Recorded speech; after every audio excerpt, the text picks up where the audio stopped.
All right, Diane Helman, come on up here. Now, those of you that don't know this woman, that's a problem. Yeah, as I was thinking about how I just want to introduce you, like, I don't know why, but the first thing that came to my heart was, you're one of the greatest thinkers in my life. Yeah. Overthinkers? Yeah, sometimes. Sometimes we overthink, but the beauty of what you're doing is you're thorough in your thought. Yeah. I love that. There's not enough thoroughness of thought in the earth today, and that is not you. You are very thorough, and then you bring it forth in your writing. That's unlike anything I currently see. I mean, Harold's a great writer, but he's got nothing on you. I mean that. The way you write, the way you bring across the truths that you experience when you're with the Lord, it's remarkable. So I'm really glad that you get to share with us today. So this is Diane. Thank you. Hi, everybody. Well, if you know, there's a couple of faces here I don't know. I'm Diane. The guy, honey, wave. That's my husband. We have 3 children. So in thinking about what I wanted to share, and the Lord told me, I was like, oh, come on, I don't want to talk about that. But I'm gonna, I guess. Okay, so about a year ago, I got to go to Ukraine, and for me, that was a good thing, because our first Koinonia weekend like this here was a little over 3 years ago, 2014, and at the time, I was 9 months pregnant. Our son, Tice, was born a week after our first Koinonia here. And so, like, I've been invested in this the entire time we've been doing it. It's part of my heart. And so when I got to go to Ukraine, it was awesome because I got to see different hearts doing it. Does that make sense? Like, different cultures, and it was really good. So, and it was a really good thing for me. And then we got home, and Nick's driving me home from the airport, and I'm talking a mile a minute. And I said, but honey, if there's any one thing that I want coming out of that whole experience, if there's any one thing I want to result in my life after being in Ukraine, the one thing I want is I want to walk with Holy Spirit. I want to walk with him. I'm not kidding you. Like, I don't want something, why am I crying? I don't want something cute. I don't want something rehearsed. I don't want, like, I've got notes just so that in case I lose my mind, I can actually find my way back. I want real, like, I want to be that accurate. Like, when I see somebody's heart, my own stuff's not going on, and I'm not responding out of my own journey with the Lord, but I'm able to take the Father's heart for them and go directly into their heart, unadulterated. Does that make sense? No of my own stuff. I want to go love that well. Does that make sense? I don't want to have any other spirits going on inside of me. I want that pure. And so it's been a little bit interesting, and Mark told you I'm a thinker, but I'm also super stubborn and headstrong. So I thought, no problem, I am going to bang this out. So I would sit down with whole times in the afternoon with the Lord, and I'd be like, okay, Lord, this is the window of time that I have. We're going to do this. I'm going to sit here, and you're going to this is when I've decided we're doing this, if that makes sense. And I learned a lot about Diane, and I learned a lot about Holy Spirit, and I learned you can't tell Holy Spirit when he's going to do something. He's going to teach you the way that you need to learn. And so it's been very interesting, all that to say. But I started noticing that the first thing that I started noticing inside of me is that my own spirit was changing. It was getting very soft. And I don't know if you've known me in years, but I'm typically pretty tough. I'm able to absorb a lot. Like my phrase with one of my kids is stubbornness. I'm like, you can be that stubborn, but mommy is stronger. I've got broad shoulders. You go right ahead. I'll be stronger than you. I'll be stubborner than you. I can mentally muscle my way through many things. But my spirit was getting really, really soft, almost to the point that I was concerned. Should I be that sensitive to what I'm sensing right now? Am I off? What am I feeling right now? It was getting, and to the point that I have a friend that's the meme king. He's got a meme for every occasion, and they're all hilarious. He's no longer allowed to send me memes. He has to pass them through my husband. If you want to send me something funny, you show my husband, and Nick will tell you if you can show me, because they were breaking my heart, some of them. I would hear social issues, and I'd be like, that's not funny, that's someone's kid. I couldn't laugh anymore. And I was like, Lord, if you're going to break my heart this much, you have to help me laugh at other things because I cannot be this like sad all the time. So my heart was getting super, super soft. And during this time, I don't know how to tell this story without telling it specifically, so I'm going to try.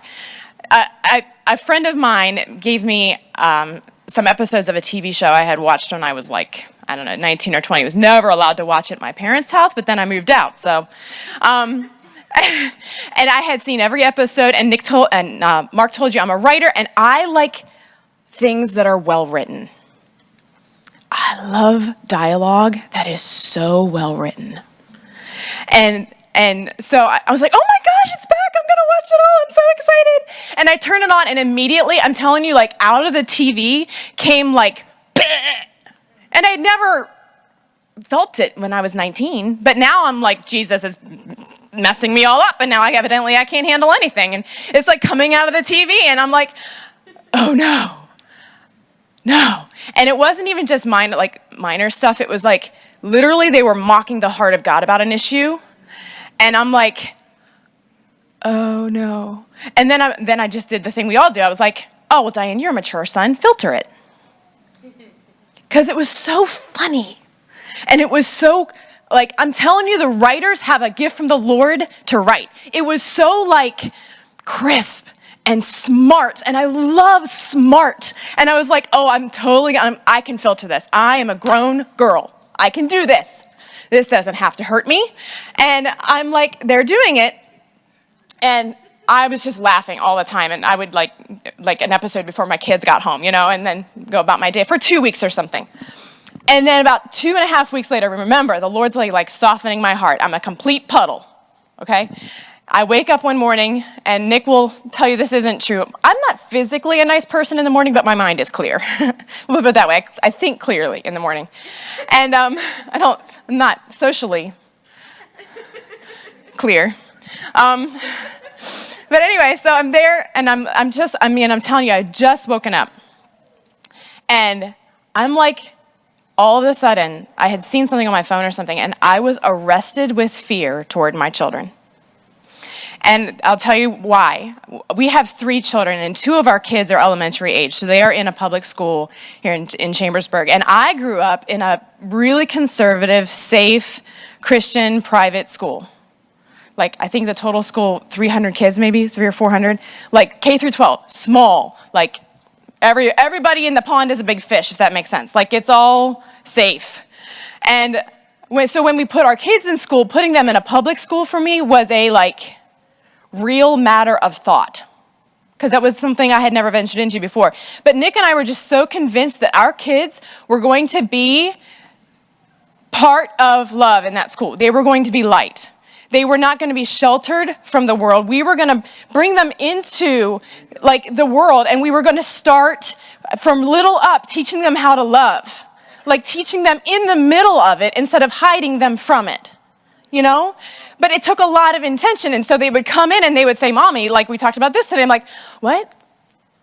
Or I don't remember this video game. It's a war game. Call of Duty. We got first graders playing Call of Duty. And I'm like, what? No, you can't. And every once in a while I'd be like, I cannot do this. I cannot have, this is crazy. Pull them out. Put them in a cage.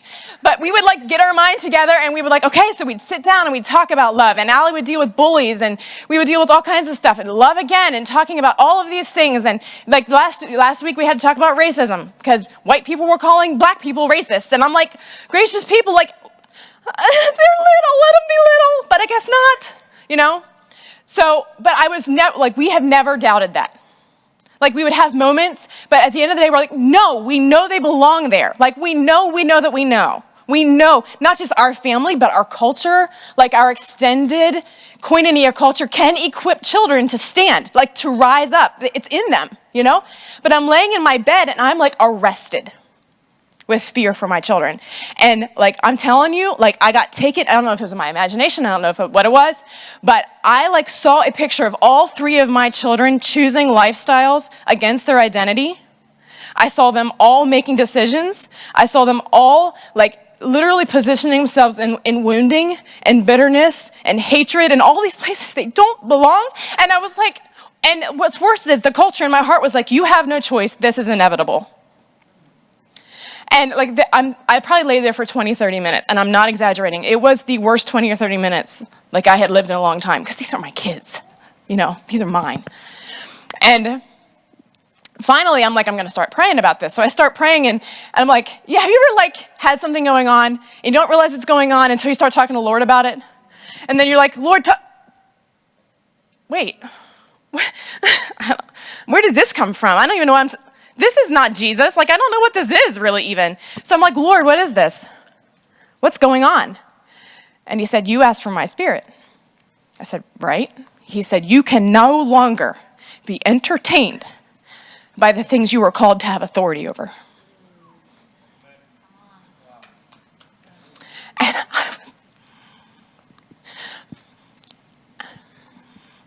And all of a sudden, all that soft spirit stuff started to look at all these things, and I thought, oh, this is no big deal. I can filter. It's fake anyway. It's just acting. It's not real. And the Lord's like, but it breaks my heart. That's my kid. You don't get to be double-minded anymore. You ask for my spirit all the time. And I realized that when I needed to take a break from the Father Spirit, when I needed to like step out of sometimes I know you know this, the standard of Jesus just feels impossible. Like, it's such a high calling. Sonship and love and the Holy Spirit. Every once in a while, it's like, Lord, this is such a high standard.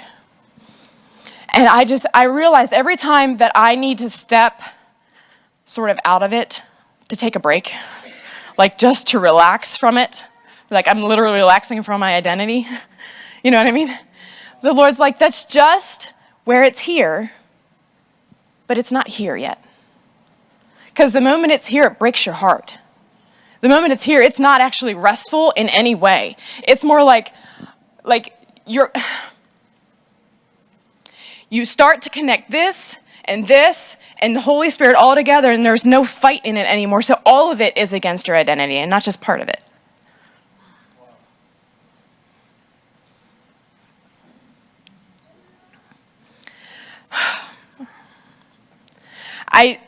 I still feel that burn for purity in us. And I think it's super important, especially here, not, like, we got to be a little renewed mind, because we could, in a unguarded moment, could be like, oh, that's law, that's now performing, that's bondage, and that's all of these rules being done. No, it's just such a desire for such an unadulterated spirit in front of the Father that I don't have compromise inside. And I think, especially because here, we want people to open their hearts. We want to stay open. We want honesty and authenticity here. We want this to be real. That's Mark says it so well. He's like, this is like holy ground. When somebody opens their heart like that, no matter what's coming out, it is holy ground. And we have to be able to steward it well. We have to be able to love them well. We have to be able to connect heart to heart. Not close our hearts when we leave and not have second, realities. Real. And always, not just, in Diane's case, not just when I'm well rested. That's my particular one. The moment I get tired, I'm like, look, Jesus, I'm out. I see you on the flip side of 8 hours. We all have our thing.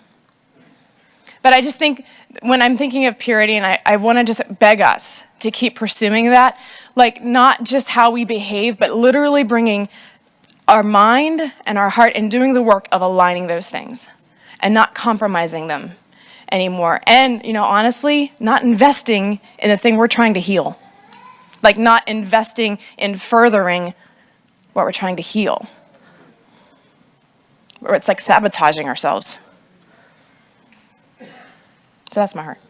I don't like having a timer. What? I probably need one. Yeah, I'm done early. There we go. Thank you.